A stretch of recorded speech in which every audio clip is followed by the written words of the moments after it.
நான் விஷாலு. தாயா நான் சொன்ன நாய்க்குட்டி. பாருங்க இந்த காலு சுத்தமா உடஞ்சிட்டு இருக்கு.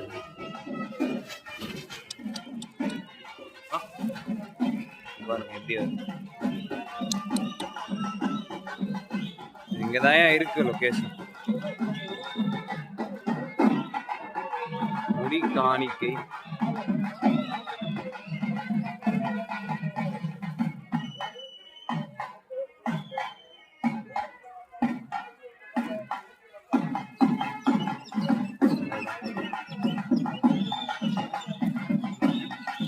பாத்தீங்கன்னா மொபைல் கவுண்டர் இருக்கு. அதாவது அங்கதான் மலை ஏறுற பாதை. இங்க பாத்தீங்கன்னா அதுக்கு முன்னாடி ஒரு மொபைல் கவுண்டர் வரும். இது வந்து இடுமர் கோயில் போற பாதை. இங்க வழியில இங்க ஒரு மொபைல் டெபாசிட் இடம் இருக்கு. இங்க மண்டபம் இருக்கு. கீழே தான் இருக்கு.